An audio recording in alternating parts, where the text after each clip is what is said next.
We're here with more Bills by the Numbers, presented by FanDuel. Make every moment more. Coming up with Buffalo's cap space locked up. How do the draft needs now line up for the Bills? We take an in-depth look. Executive Director of the Senior Bowl and former NFL scout Jim Nagy provides a synopsis on the strengths and depth of this year's class. And we ask our one burning question. It's getting drafty in here.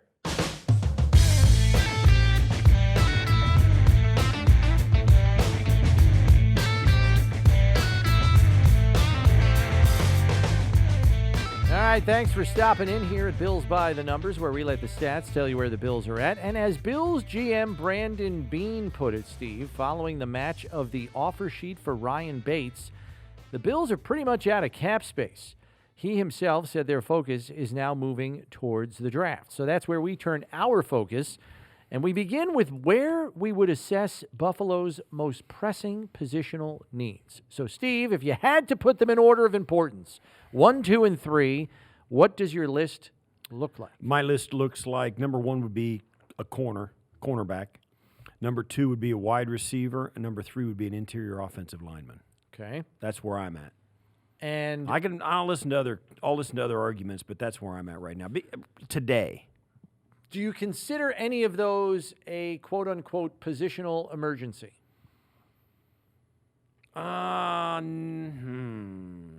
No, but there are huge questions around corner.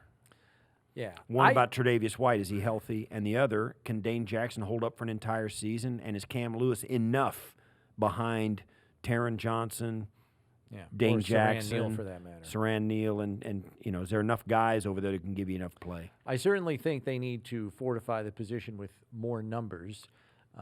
They do have the undrafted kid who's back this year, Nick McLeod, good-sized corner who has some ability, but there's some development that has to be made there.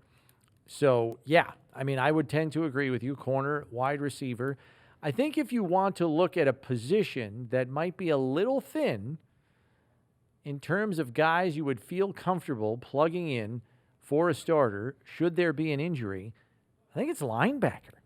You have Tyrell Dodson, you have Andre Smith, you have Tyler Matakevich, and nothing against those guys, but there's a part of me that wonders, when do you address that position, especially knowing that Tremaine Edmunds is in a walk year, final year of his contract, 5th-year option. And with cap constraints still an issue going into next year, I wonder if it's time to consider a more formidable succession plan if you're not 100% sure you're going to be able to pay Tremaine Edmunds probably what he expects to receive in terms of a second contract. So that's the only other one lingering out there. But, yes, I would like to see an offensive lineman taken as well. I don't necessarily need it taken right away, but, somewhere in the first 4 picks would be nice just to provide a little extra in terms of depth there. Now, Beane did say this past week at the ownership meetings that Tre'Davious White's recovery from ACL surgery is a separate item unto itself and will not influence their draft day decisions.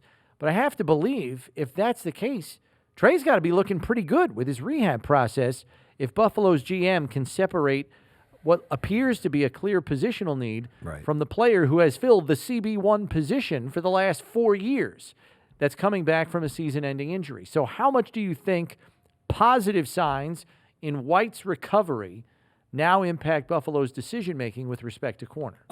Some, for sure. I still don't think they're done with that position. There's no way. Even if Trey White had not gotten injured last year, they're still looking for a guy because they had been trying to replace Levi Wallace for 4 straight years and couldn't get it done even through last year. And now they've lost him to free agency, and he's making $7 million, $8 million, $9 million bucks for the Pittsburgh Steelers. That wouldn't have changed that. Tre'Davious White presence on their roster didn't change that. So they're still going to look for a guy, a starting quality corner. And that, to me, says as much about it as anything, more so than whether Trey's going to be healthy or not. I do think Tre'Davious will come back in a big way and give them a level of play they're going to be very happy with. But that doesn't preclude the fact that they've been trying to get better at that spot for 4 years straight. I would say Dane Jackson's play is also a factor in this argument from this standpoint. Not to the degree that you say, we don't need a corner. I think the numbers tell us they need to add a corner somewhere in the draft. But with the way Dane Jackson played the last 5 or 6 games of the regular season and then in the playoffs, I think has them feeling like, all right, we probably would like to add a corner here in the draft at some point. But if we don't get one in round 1, we're not in trouble. It's not a catastrophic situation. And I think Dane Jackson's play has convinced them that if they have to wait around on a corner, it's not the end of the world. That's right. And I think maybe if you get to that corner spot, just like what I said, the receiver, even the linebacker spot, although not so much, they're at the point now where they've got to be able to think they're almost at the point now where they can say, you know what, whoever's available, best player in the draft, we're going to take. And that's where they want to be. Dane Jackson certainly outplayed expectations when he came in at Thanksgiving last year. Certainly outplayed expectations. And with Emmanuel Sanders being out of the mix at wide receiver and Gabe Davis playing as well as he did, with Isaiah McKenzie playing as well as he did when they got the opportunities, certainly you can say, okay, maybe we're okay without Cole Beasley and Emmanuel Sanders. So they're almost, and maybe they're further down this road than you and I are. I think they're almost to the point where, okay, just take the best player. Most fans aren't quite there yet. Yeah. But the team could be. The conversation about receiver would appear to be different. Emmanuel Sanders hasn't officially retired, but he's one of their top 3 wideouts from last year's squad, will not return to the fold. And though Gabriel Davis is expected to be one of the top 3 receivers, and Jamison Crowder is the odds-on favorite to be the slot replacement for Cole Beasley, the depth of the unit would appear to be the concern here, right? Absolutely. I mean, Cole Beasley, he was a tough dude, and he was always available, but he was, it seemed like he was never 100%. Yeah, the last 2 years especially. Right, last couple of years. If anything were to happen to Stephon Diggs or anything happened to Gabriel Davis, there's a drop-off. There's a drop-off. I think the fact that Isaiah Hodgins, how he's going to play is a question mark. Marquez Stevenson is going to be pressed into service. McKenzie certainly has played admirably, and I would say he's in the mix to at least compete for the slot receiver spot. And then Kumaro. Kumaro is a given. I mean, he's a role player, and if he could finish a game if pressed into service, that kind of thing. And I think Josh likes him and will throw him the football because Kumaro's got something about him that I think quarterbacks relate to. He thinks like a quarterback kind of, and he's an option. So all these guys have their pluses and minuses, and I'll say this. Isaiah McKenzie could not have played better when given the opportunity a year ago. There's just no way he could have impressed more in his limited opportunities in 2021 than he did. Even the year before against Miami he was in the season outstanding, finale. absolutely outstanding at every turn. And their reluctance to give him more opportunities says something about things we don't know. He was benched at one point last season. So given that, and Jamison Crowder coming in to compete for that spot, certainly I think they feel good about their slot receiving spot right now. As you mentioned, they have McKenzie and Isaiah Hodgins. Hodgins has been in the pipeline for 2 years now, right, but could not get on the active roster. Crowder is a 1-year deal. So even if you feel good about that, you still have to be thinking beyond 2022. And you don't know if Crowder's back after a 1-year deal for $4 million. So I think you have to say to yourself, how early do we need to address the position, knowing we very well may need a starting caliber player among our top 3 as early as 2023? That's the question you have to ask yourself. And then the next question is, does that player exist on this roster right now, or do we have to go get one? Because if you have to go get one that's ready to contribute in a major way by 2023, it's probably got to be in the first 2 days of the draft, at the latest round 4. Right, but the good part of it is in the last handful of drafts, those guys are plentiful. That is true. There's a ton of guys, and you can pick your skill set from a number of guys. And the Bills have done a good job of finding them. Right. In the So draft. I don't think that would worry them, their ability to replace. Now, getting the guy acclimated and finding the right guy, that's the job. But the guy is out. You got to believe the guy is out there who could do exactly what we need him to do. So I think that mentality, I don't think there's a sense of urgency that if we don't have a guy this year in the first 2 days of the draft, we're done for 2023, because we'll be back in the same thing in a year like they did this year, where Crowder they signed, but they didn't sign an outside guy. Next year they'd be in a position to say, this year we're going to sign an outside guy. So no, that position is almost going the way of, for me, almost going the way of running back, not with the money or the importance, but with the plentifulness of the guys who could actually come in and contribute and play well. Not to mention the cost of veteran receivers going up and up and up Exactly. and up as it got reset again. They're almost pricing themselves out of the Tyreek Hill deal is insane. Yeah, I mean, I get it. A guy wants to take $28 good million for him. a year. Good for him taking the money. You get it while you can get it. But I'll say this: I'm not looking sideways at the Packers at all for not paying him $28 million. Yeah. They're fine because they're going to go into this draft, maneuver around. They'll get a guy. Yep. Van Jefferson's a perfect example. DK Metcalf is another example.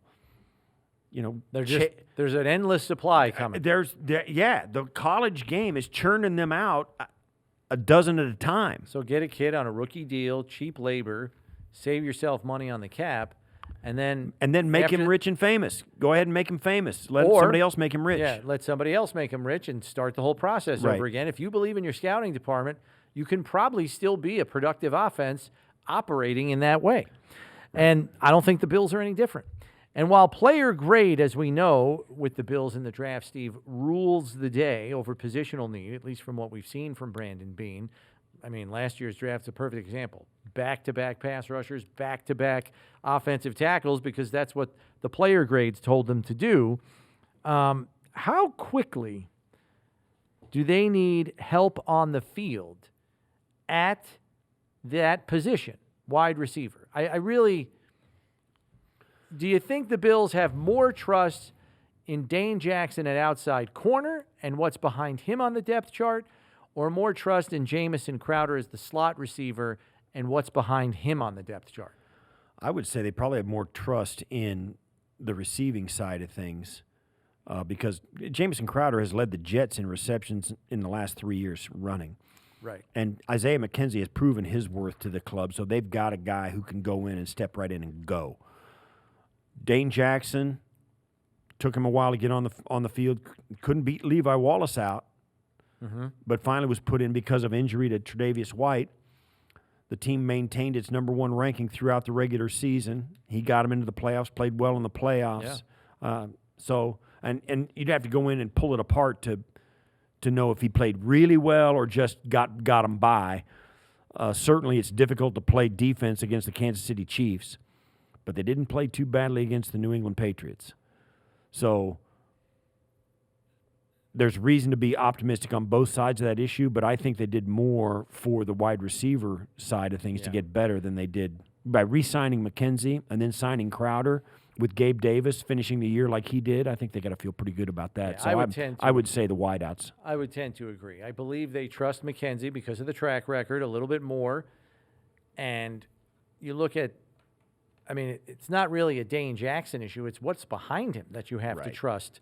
Cam Lewis, strictly a slot corner, at least as I see it. Nick McLeod, Elijah Griffin. I mean, these are two undrafted kids, totally unproven. I could see them putting a higher premium on getting a corner earlier in the draft than getting a receiver for those reasons. And if the Bills go away from cornerback or receiver at the top of the draft in round one, I think I already know, but what other position would not shock you at 25?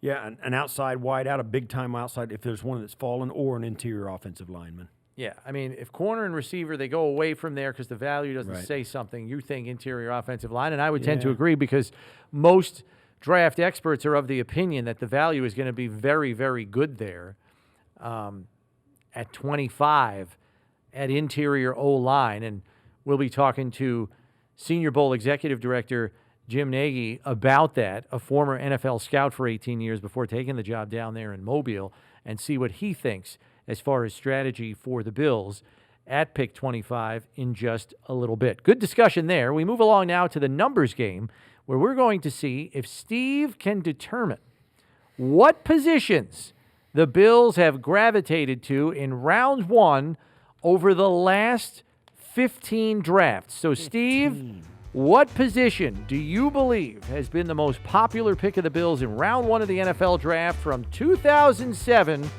until 2021? Oh, it's 2007. That's 15 years? Mm-hmm. Wow, I'm so old. How about when did we pick EJ? That was a 04 or 6 or something. Oh, it was 2013. Oh, was it? I'll say quarterback. Quarterback is incorrect. I will give you one more guess. Most popular pick of the Bills in round one, position-wise, from 2007 to 2021. Cornerback. No. The answer is defensive line. Really? Yeah. Oh, okay. Okay. Well, Now, the second part of yeah, that question, how many total picks do you believe there were from that position group I'll in say round one from 2007 to defensive 2020? line. Yeah.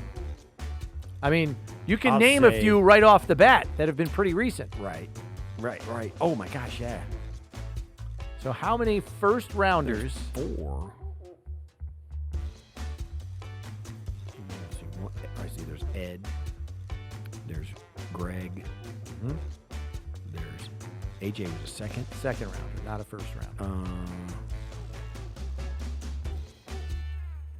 I'll say 4. The answer is 5. You're right there, Steve. You got Marcel Darius in that Right. group. Greg, Rousseau, Boogie, Yep. not Boogie. And this is question 3. right. So how many of these guys can you name over the last 15 drafts? Round one. Okay, so go ahead. round Third- run D lineman, That's right. Marcel, Yep. Rousseau, Yes. Ed Oliver, Correct. You got 2 left. and I'll say, ooh, it's a tough one.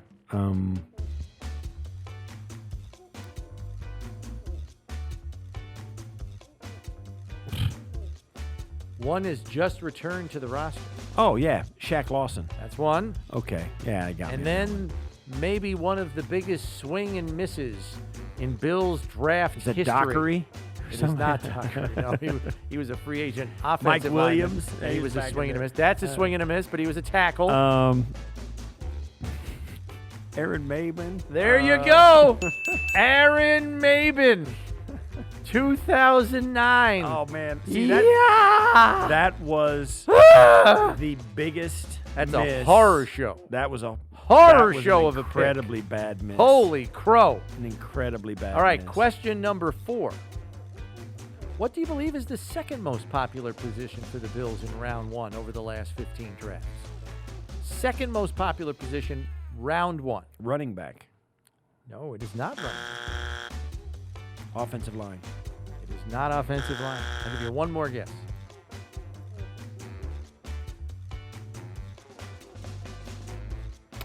I'll say wide out, wide receiver. It is corner. Really? How many total picks do you believe there were from that position group? over First the round? First round, over the last 15 years. Steph.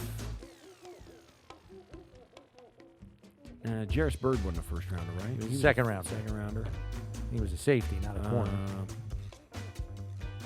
I'm trying. I don't even know if I can think of the rest of them. Steph, Okay, so you knew there were Tre'Davious. 5 defensive linemen, Right, which so led it can only be 3 or 4, right? 3. So Tre'Davious is 1. Steph. Steph Gilmore is 2. Can you name the third? Ooh, man.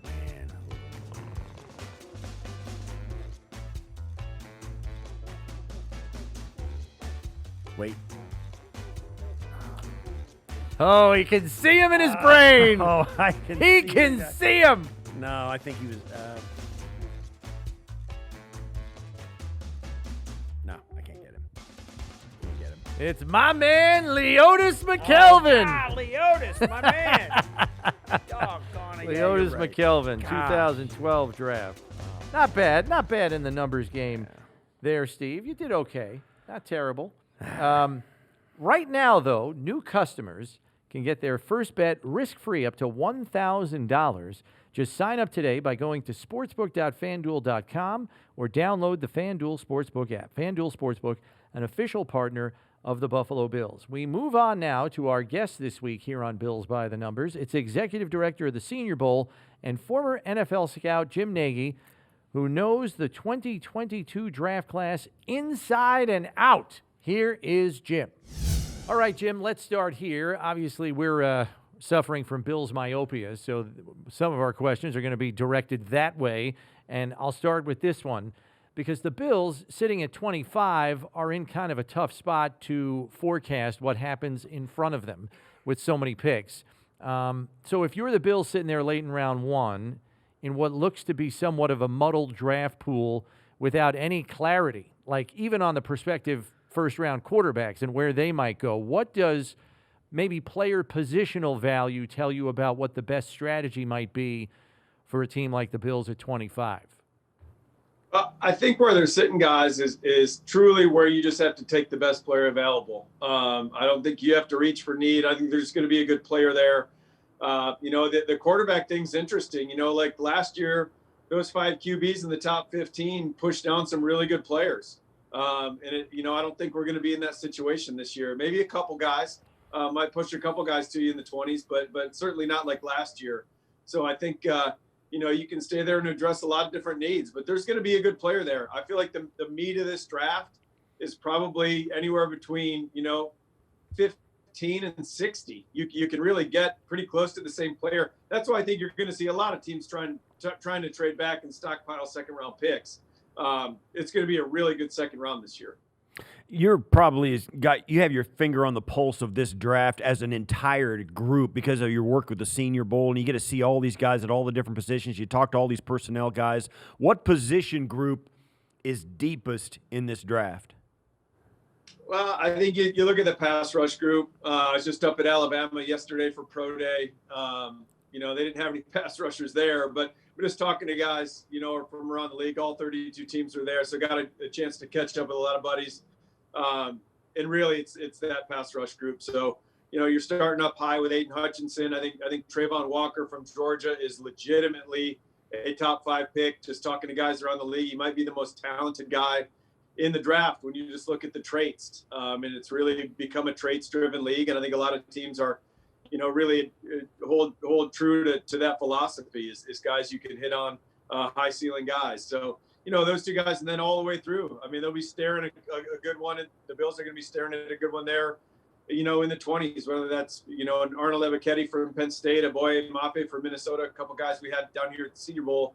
I would say from top to bottom, that's the deepest group, and it's certainly a really good tight end class as well. So you mentioned a couple of guys who might represent good value at around 25 at the pass rusher position, Jim. Are there other positions that might offer at least what you deem to be good value for them at 25? I mean, you're saying best on the board is the way to go for Buffalo, and obviously there's no way for you to know who's going to be there specifically, but do you see positional value elsewhere besides just pass rusher at 25? Yeah, I think you'd have to look at the interior offensive line. Really, in any draft, that's where they start to go, somewhere in the 20s. Your top centers, your top guards. And you can get the best player at each position, probably right there where you're sitting. So this year, to me, a guy that I love is Zion Johnson from Boston College. Had a great Senior Bowl week down here, really operating at center for the most extensive time in his career. Has primarily been a guard, played left tackle his junior year there at Boston College, but really took to it at center during the Senior Bowl. And to me, he's such an intelligent guy that you're almost wasting his brain if you play him at guard. He's so good taking command. He's so intelligent, such leadership capabilities. So a guy like Zion Johnson, Tyler Linderbaum at Iowa is another center.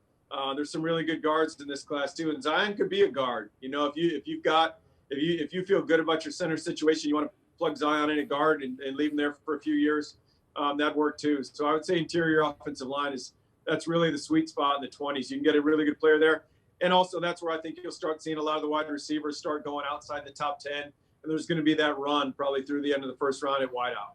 Well, what about on the other side of the football? The Bills lost the starter, Levi Wallace, who came into Alabama as an undrafted rookie, an undrafted player in college, worked his way onto the field, then was undrafted in the NFL and was a 4-year starter for the Buffalo Bills. They lost him to free agency.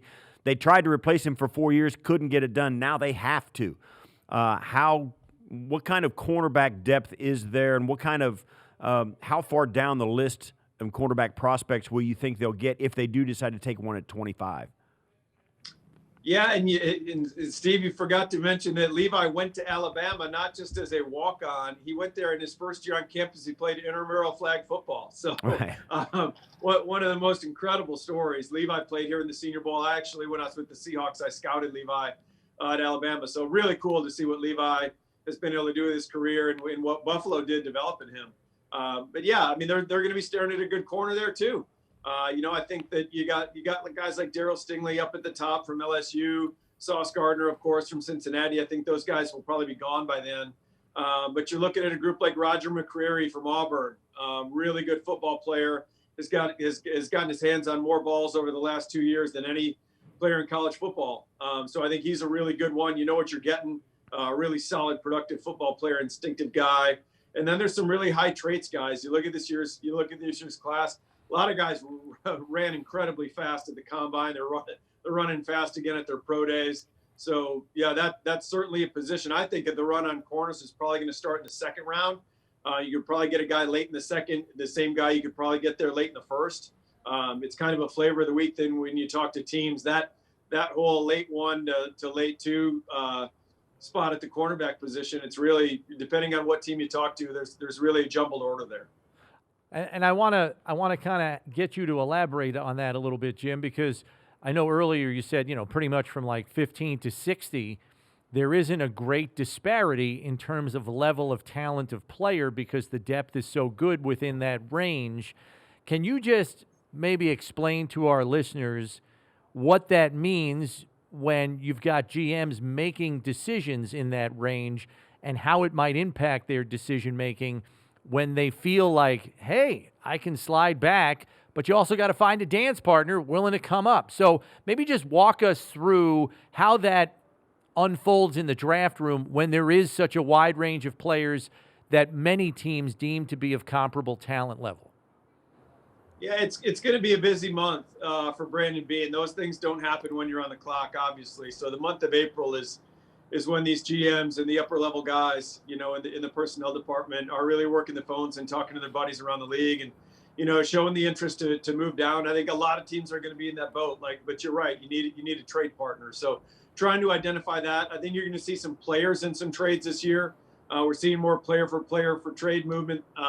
Than it seems like more than we ever have. And teams are being very active. So going to be a busy month that way. But yeah, if you've identified a guy on your board, you kind of look horizontally on your board. And if you've got a corner in the middle of the first, but you've also got a linebacker right there, and you got more of a need, well, let's move back. So I think there's going to be a lot of teams looking to do that. You're just trying to get value. If you could drop back to 2 and add a third, or a couple 4s, where there's still going to be good players into the 4th round of this year's draft. I really feel like 2 through 4 because of the COVID stuff. There's some bloated numbers in those 2 rounds this year where there's some good football players. So I think that's what you're going to see a lot of teams trying to do. And I'm sure Brandon's going to be working the phones. Jim, thanks. We appreciate you carving out some time. I know this is tax season for you, like if you were an accountant. I mean, you're crushing it. We really appreciate you spending some time with us. No, thank you, God. It's not nearly as bad as December and January ramping up. Well, right. Super Bowl. So this is a really fun time. I appreciate you guys having me on, and I'll be excited to see what Buffalo does. All right, that's Jim Nagy, Executive Director of the Senior Bowl, joining us here on Bills by the Numbers. All right, Steve, we now ponder our one burning question. In round 1, if the Bills were to move out of their spot at 25, do we deem it more likely that Brandon Beane trades up or trades back? Well, that's a good question. He's done both. And I think as the roster currently sits, as we're, a ways away from the draft, might be more likely that he would move up on a day like if the draft was today. That may change by the time the draft actually gets here, but I think there's got to be, because right now I think they've got a little bit of a depth issue at corner. I think they'd like to get deeper and more quality guys at wide receiver. And I also think, as I've been saying throughout the pod, I think the offensive line, the interior offensive line, could use some quality depth. Although with Bates and Butker back, we'll see. I think there's a chance at 25 things get a little dicey because there may be a really difference-making player falling a half a dozen spots because of teams taking flyers, teams trading up, teams trading out, that kind of thing. So I think right now I would say it's probably more likely that the team trades up rather than trades back. Brandon Beane's history is filled with far more trades up the board than down. I think last year was the first year he ever traded back in his 4 drafts that he's conducted with the Bills, this being draft number 5. I think your points are well taken. If somebody is sliding that they covet, that could prompt a trade up in round 1, even though if you trade up in round 1, no matter where you do it, you pay a premium.